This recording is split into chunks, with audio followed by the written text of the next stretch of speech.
যে রাধে সে চুলও বাঁধে, এরকম একটা কথা আছে না? তো পরিস্থিতি মানুষকে সব শিখিয়ে দিতে পারে। তো যখন নিজের ঘাড়ে এসে পড়ে তখন আস্তে আস্তে একটা মানুষ সব কাজ করতে পারে। ঠিক আমার অবস্থা সেই রকম। আগে কোনো ভালো খাবারই রান্না করতে পারতাম না, আর এখন মাশাআল্লাহ মোটামুটি চেষ্টা করে সকল খাবারই রান্না করতে পারি, একটু ভালো বা একটু খারাপ। কখনো ফার্স্ট টাইম রান্না করলে দেখা যাচ্ছে যে একটু খারাপ হয়, সেকেন্ড টাইম আরও ভালো হয়, থার্ড টাইম একদম খুবই ভালো হয়ে যায়। তো আমার অবস্থা ঠিক সেই রকমই।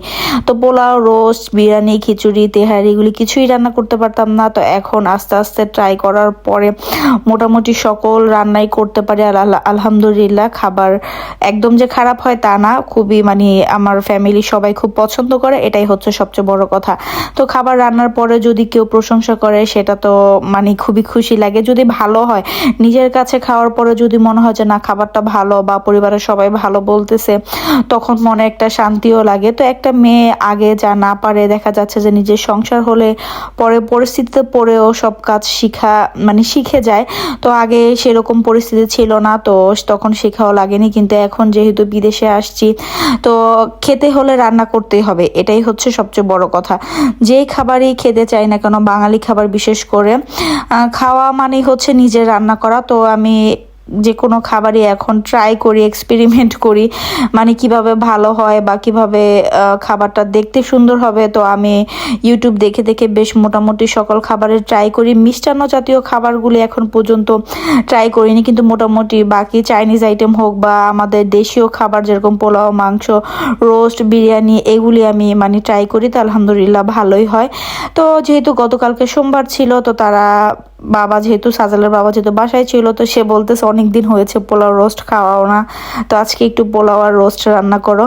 তো সেই প্রিপারেশনই নিচ্ছিলাম। আর এদিকে আমি একটু চিকেন মাশরুম চিলি রান্না করব। তো চিলি চিকেনটাই প্রথমে ভাবছিলাম যে রান্না করি, তো ক্যাপসিকাম দিলে দেখা যাবে যে সাজেল একদমই খায় না। তো ভাবলাম যে তাহলে আজকে একটু মাশরুম দিয়ে রান্না করি।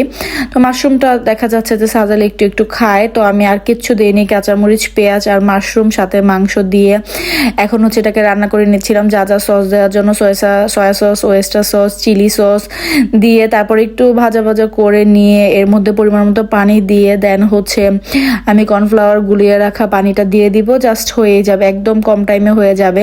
তো শুধু পোলাও রোস্ট মানে 2 আইটেম হবে, তো ভাবলাম যে তাহলে একটা গ্রেভি টাইপের কিছু হলে খেতেও ভালো লাগবে। প্রথমে ভাবছিলাম যে একটু গরুর মাংস রান্না করি, পরে ভাবলাম যে না একদমই থেকে যাবে, থাক পরে রান্না করব। তো এদিকে আমি পোলাওটাও বসিয়ে দিচ্ছিলাম। তো ওই 2টা আইটেম হয়ে গিয়েছে। তো যাই হোক, আজকে ছোট্ট একটা ভিডিও, আশা করি আপনাদের ভালো লাগবে। যদি ভালো লেগে থাকে তাহলে অবশ্যই একটি লাইক দিবেন, আর ভিডিও সম্পর্কে কোনো মন্তব্য থাকলে অবশ্যই আমাকে কমেন্ট করে জানাবেন। ফেসবুক থেকে দেখে থাকলে অবশ্যই ফেসবুক পেজটিকে ফলো করে দিবেন, আর ইউটিউব থেকে দেখে থাকলে অবশ্যই ইউটিউব চ্যানেলটিকে সাবস্ক্রাইব করে দিবেন।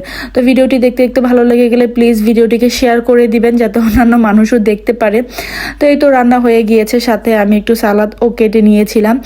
আর সাজেলের বাবা স্কুল থেকে নিয়ে আসছে সোমবার, যেহেতু ওর বাবা বাসায় থাকে, আর 2টা বাচ্চাই হচ্ছে স্কুলে থাকে। তো ওর বাবা হচ্ছে 2জনকে স্কুল থেকে যেয়ে নিয়ে আসছে। আর সাজেলের সেই গ্রানে একদম আম্মু তাড়াতাড়ি খাবার দাও, তো আগে সাজেলকে খাইয়ে দিয়ে দেন হচ্ছে আজানকে খাইয়ে দিব। তো তারা 2 ভাই হচ্ছে আগে খাবার খেয়ে নিয়েছে। তো সাজেল বলতেছে আম্মু তাড়াতাড়ি করো। তো বাচ্চাদের এই খুশিটাই খুব ভালো লাগে। তো যাই হোক, আজকে এই পর্যন্ত। সবাই ভালো থাকবেন, সুস্থ থাকবেন। আল্লাহ হাফেজ, আসসালামু আলাইকুম।